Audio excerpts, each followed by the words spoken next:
Supernova makes me feel songs of love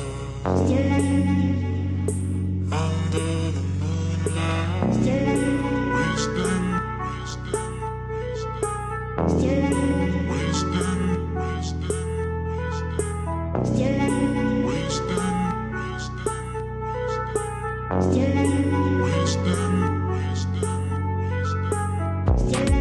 wisdom. The secrets to my pain corrected.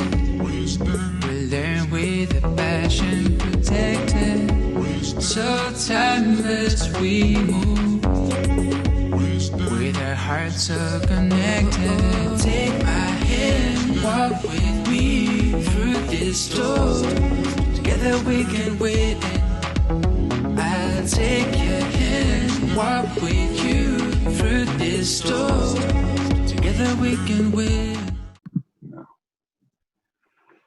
Welcome to this place, Worldwide Health. I'm very happy today because I have the pleasure to have with me Miss Nina Saine. I'm going to tell you the story of Nina. Nina is a nutrition therapist, but why? Why is she a nutrition therapist with interest basically in hypothyroid patients with thyroid dysfunction? It is because at the age of 16, she started with symptoms and even had to stop school and was undiagnosed for 14 years, trying 10 different kinds of medication. Finally, started levothyroxine, which is T4, but it didn't help. Finally, one doctor recommended T3, and that worked. So then after 14 years of suffering, she studied to become a nutrition therapist to help others. It's a very beautiful story. Welcome, Nina. Thank you. I'm happy to be here. Well, we're going to start with the first question. What kind of illness is hypothyroidism? Well, some doctors, not you know this, but some doctors think that it's a simple disease to diagnose and treat. Just take two lab tests, and if the hypothyroidism is showing in the tests, then then patient takes one pill in the morning and is fine. And if the patient is not fine, perhaps she or he is just lazy, fat, or something else is going on like depression. But that is not the case. It can be a very difficult disease to deal with. What are the symptoms? Well, symptoms always can be individual. Not all thyroid patients are fat or depressed, but those, of course, weight gain is a problem, and it can be very, very difficult to lose weight. Whatever you do, it might not help.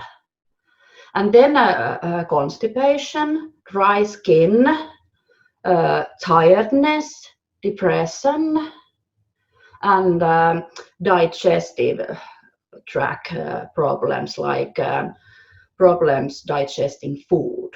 That's the very common, and that also lead to nutrition deficiencies, and that worsens the situation. And there is many more complications also with this hypothyroidism. And when a patient is hypothyroid, it is very important to know what has been leading to the situation and what else is going on. It is not just the disease separate from everything else in that person's life. These were the symptoms in your particular case.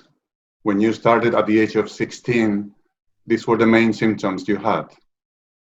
Well, I remember I was feeling very cold, and earlier I enjoyed cool water and swimming and so on, and I had to take very hot showers, and I still was freezing. And then there were some skin issues. I was losing hair. I was gaining weight, and what was very almost traumatizing, that I was losing my ability to learn and think. And I was an A-grade student in a special school, and I just simply I had to stop it because it didn't work anymore. I was not able to complete the courses, and walking to another class, from another class to another, tired me. Mm-hmm. So and when I was young, I was blaming myself, and I was thinking that I had been thinking too much of myself. I wasn't that intelligent person.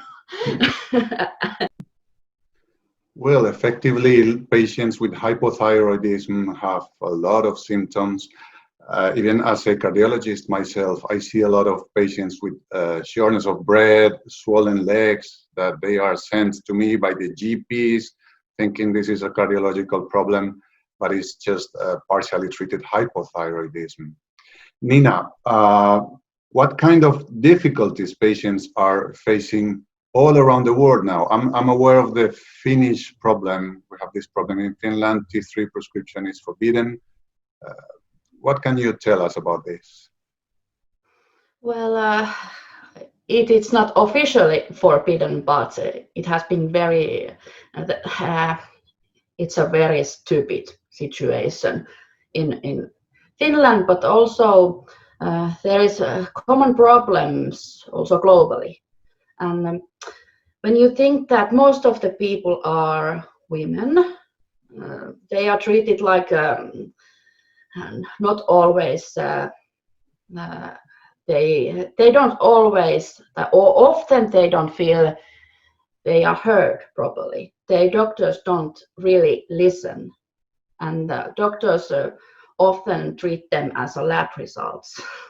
Mm-hmm. And that's the problem. And the details are there is just 2 lab tests, and they don't tell everything. Often, for example, that the free T3 is not measured, and that's important because it tells the active form availability in blood. But if you have something in blood, that not necessarily tell it's affecting in cells in tissue level. So you need to listen to patients' symptoms and story more. And actually, and I'm not alone with this opinion, the situation many decades ago was better when we didn't have those lab tests yet, and we didn't have thyroxine medication yet. The first medication was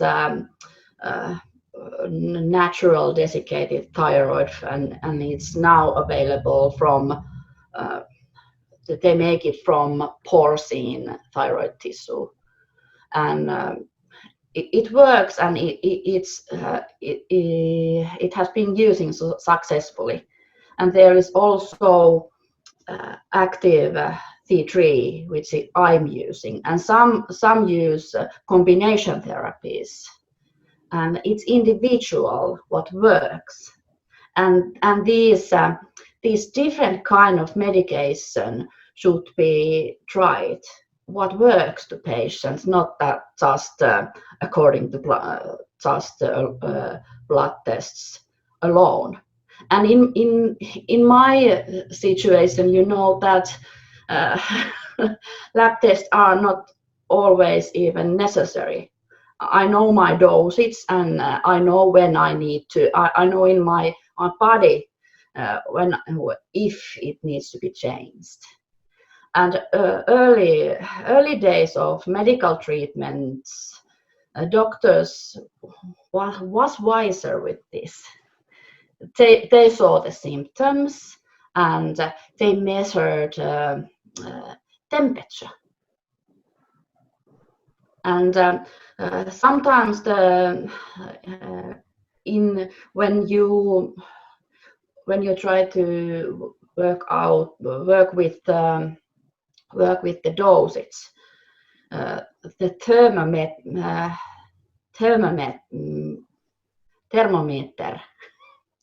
manual old school thermometer is the best friend for you. And if you get lower results as 36.6 degrees of Celsius, I don't know, I'm sorry, I don't know Fahrenheit. It's okay. Then it can be hypothyroidism. And many patients tell that when the temperature is becoming normal, they feel significantly better. And it's a common thing that earlier, when you got sick, you got flu, seasonal flu or something, you felt very, very sick, but you didn't get fever. Or if you get low fever, you were dying, you were feeling very ill. And if there is a normal 37.1, that felt like you're very sick. Mm-hmm. And that normalizing of temperature is often a good sign in treatment. So the problem is the lack of comprehensive approach. There is a dogma almost that this lab test and reference ranges and this medication, and if this doesn't work, the problem is someplace else. So these are the main problems. For those who are watching, I know very well the book Stop the Thyroid Madness that explains everything about this. As Nina is saying, we have this common problem nowadays with this cellular hypothyroidism. You can have normal amounts of circulating hormones, but in the end, they don't reach the cell. Hormones are not just to circulate. They are supposed to do something at the cellular level. And if you are not getting the cell with the hormone, you can have normal circulating hormones, normal TSH. That is, it is another assumption. We assume that the pituitary gland is working properly all the time in all the patients, and that can be also a mistake. So, as a summary of the medications, I have learned working with Nina many times. The medication is the NDT, natural desiccated thyroid, which was the medication recommended in the pharmacological books up to the 70s. The T4 only, the combination of T4 plus T3, and the T3 only. You know the Peter Libby's books. Peter, what the family name of Peter? Paul Robinson, actually. Sorry, Paul Robinson. Paul Robinson. T3 alone. Well, Nina, Mm, the holistic approach of, or the functional medicine approach of the thyroid patients is very wide, is very complete. What can you tell about all those other aspects that are besides the medication?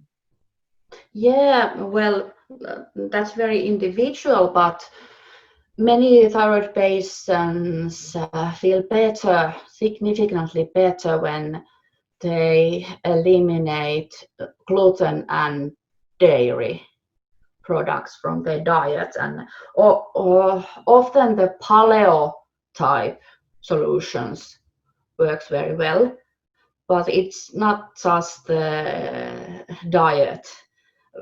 The diet has been have to be versatile and nutrition dense also. And then there is digestion, and that's the all that I can say it's the base of the nutrition therapy.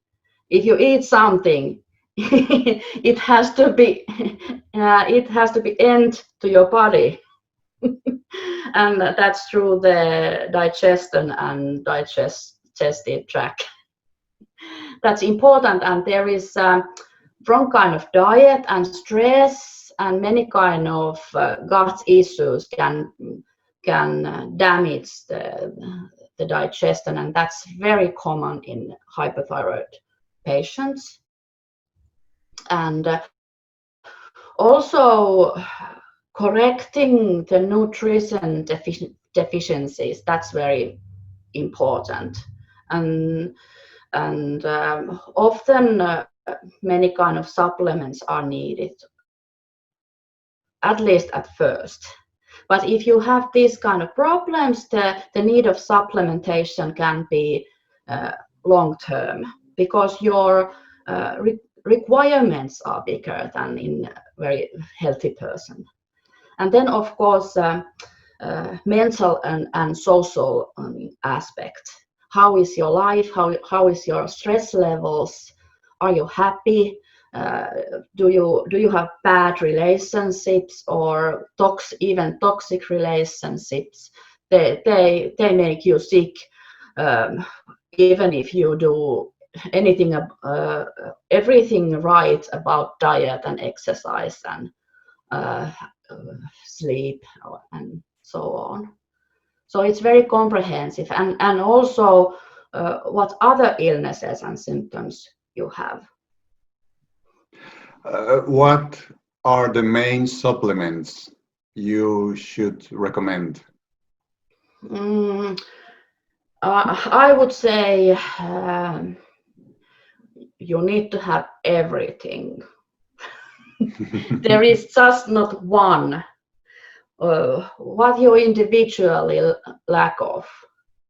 But then we need to think that if your hormones come from pill jar, then your TSH levels are low, then you don't need to accelerate your own hormone production with iodine or tyrosine or other or trace minerals. So then you need to think about just the whole body. Of course, you can have, and it's very common to have iodine deficiencies. And iodine also is important not only for your thyroid, but also other glandular tissues in the body. Mm-hmm. So in females, breasts and ovaries and uterus and actually also lungs and all organs and tissues secretes something, and in men testicles and other glandular structures is very the iodine is important also to fertility. And then selenium is very important.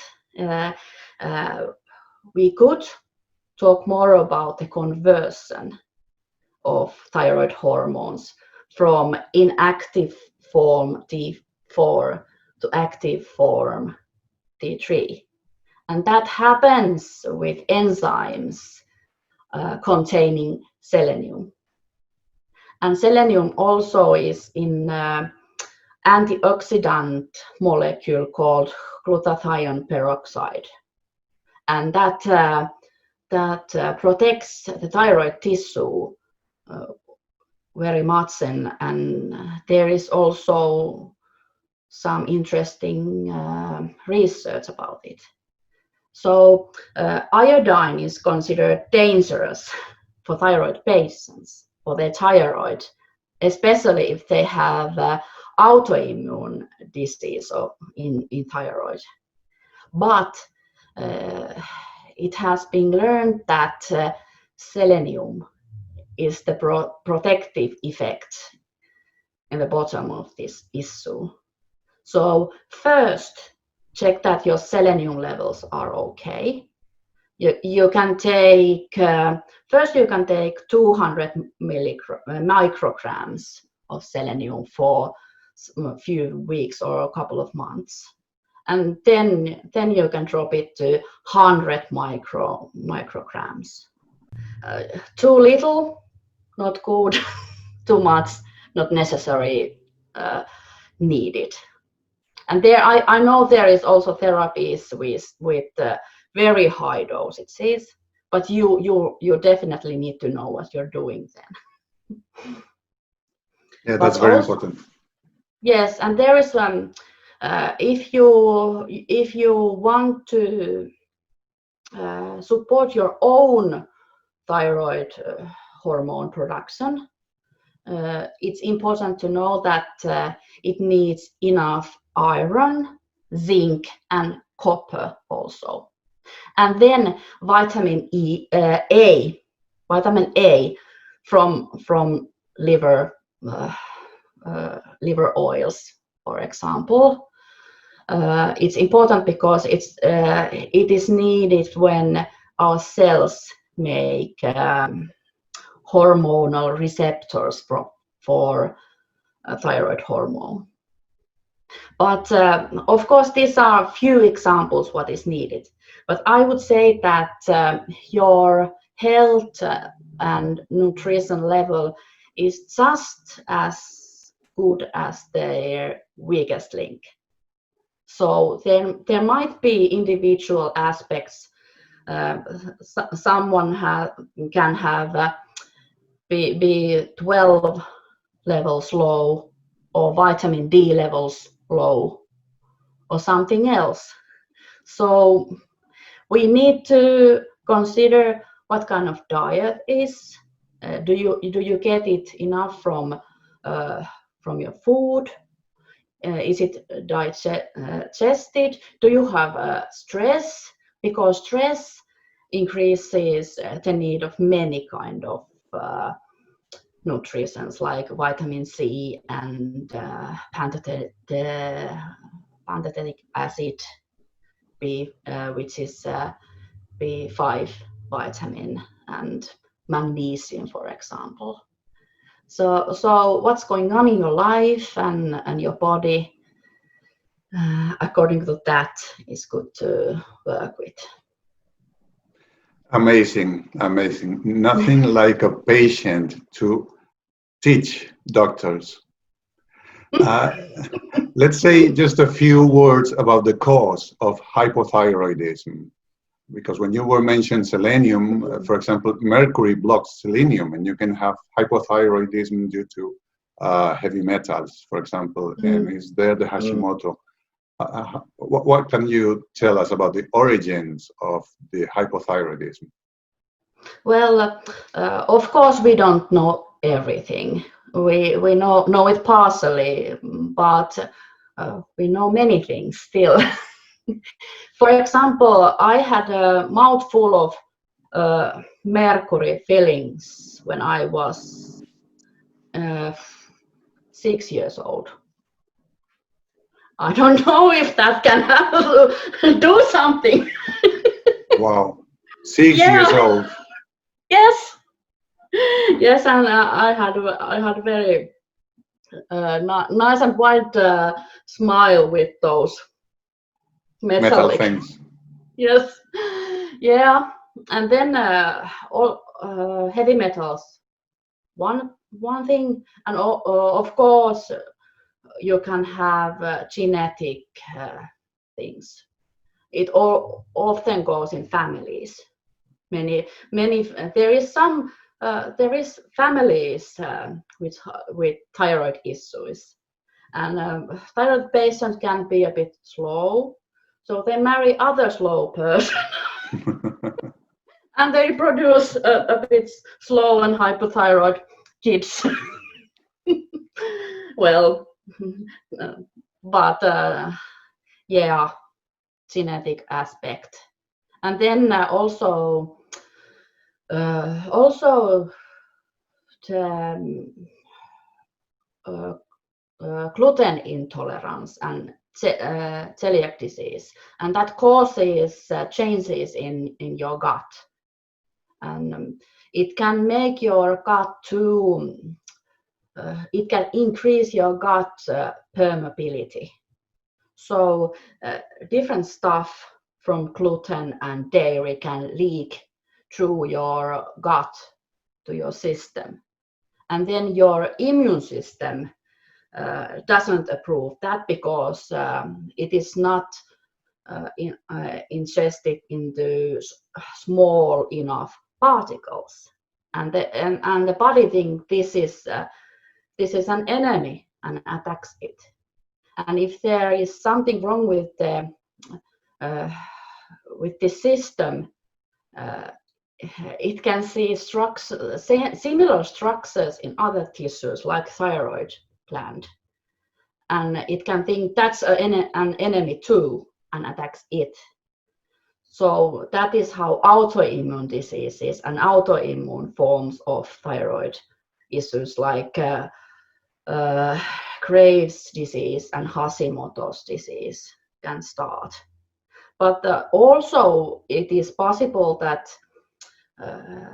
for example, you have some kind of infection, like a viral infection first, and that has been affecting your thyroid tissue or your immune system to make you have this kind of problems more easily.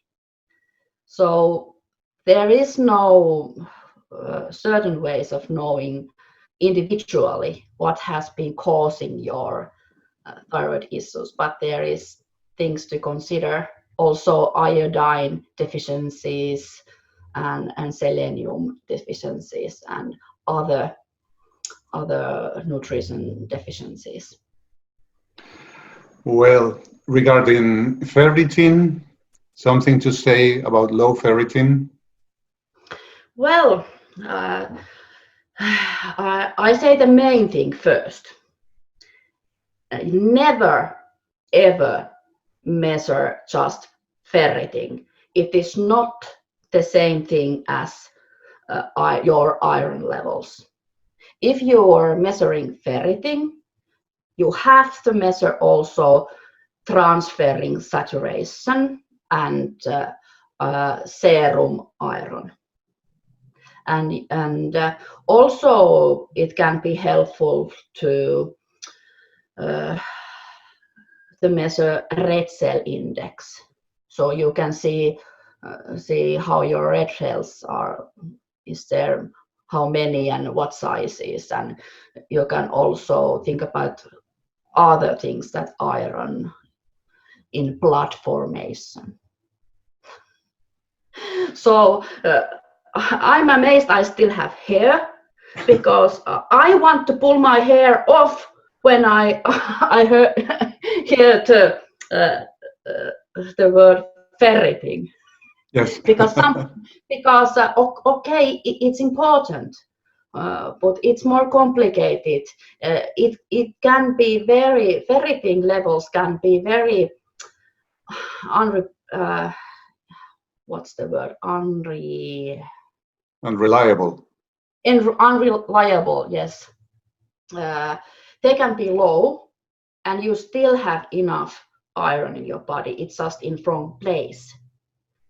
And if you take a lot of iron, it can be damaging and affect similar ways in body than mercury, for example, like other heavy metals. Iron needs to be in right places in your body to function properly. And then it's important to also about ferritin, it can be normal or high even if your iron levels are low. And if you have high ferritin, you can suspect you might have inflammation in your body.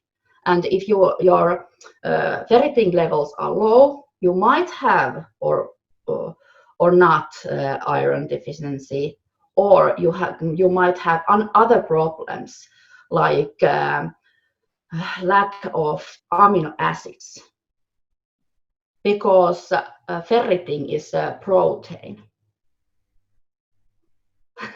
That's correct. That's correct. Yes. Nutrition is very, very important. And something that I also see as a cardiologist, high blood cholesterol.